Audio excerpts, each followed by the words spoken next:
What do you see? রত্নচোর Mike ডেভিসের চরিত্রে ক্রিস হেমসওয়ার্থ আর বিমা দালাল শ্যারনের ভূমিকায় হ্যালি ব্যারি। 13ই ফেব্রুয়ারি আমেরিকার প্রেক্ষাগৃহে মুক্তি পাচ্ছে এই প্রতীক্ষিত ক্রাইম থ্রিলার ক্রাইম 101। একজন রত্নচোর, একটি নিখুঁত পরিকল্পনা, আর সেই পরিকল্পনার মধ্যেই লুকিয়ে থাকা সবচেয়ে বড় বিশ্বাসঘাতকতা। আপনি কি প্রস্তুত ক্রাইম 101 এর ভয়ঙ্কর খেলায় ঢুকতে? লন্ডনের 101 নম্বর ফ্রিওয়েতে ঘটে যায় এক অবিশ্বাস্য ডাকাতি।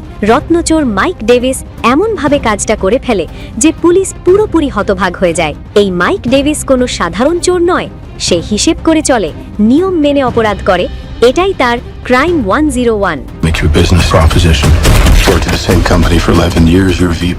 ডাকাতির আগে মাইক যোগাযোগ করে এক বীমা কর্মীর সঙ্গে, তার নাম শ্যারন। একসঙ্গে তারা তৈরি করে নিখুঁত একটি পরিকল্পনা। কিন্তু প্রশ্ন হলো, শ্যারন কি সত্যি মাইকের পাশে ছিল? হঠাৎ করেই সব বদলে যায়। শ্যারন ফাঁস করে দেয় পুরো পরিকল্পনা। পুলিশ আগে থেকেই প্রস্তুত। কেন শ্যারন এমন করলো? টাকার লোভ নাকি অন্য কোনো ভয়ঙ্কর রহস্য? একজন পুলিশ কর্মকর্তা ওত পেতে থাকে মাইককে গ্রেফতার করার জন্য, অথবা প্রয়োজনে হত্যা করার জন্যেও। এখানেই গল্প নেয় ভয়ঙ্কর মোড়। মাইক আর শ্যারনের সম্পর্কের আড়ালে লুকিয়ে আছে এক বড় টুইস্ট। সবকিছু যেমন মনে হচ্ছে, আদৌ কি তেমন? সত্য জানতে হলে আপনাকে অপেক্ষা করতেই হবে।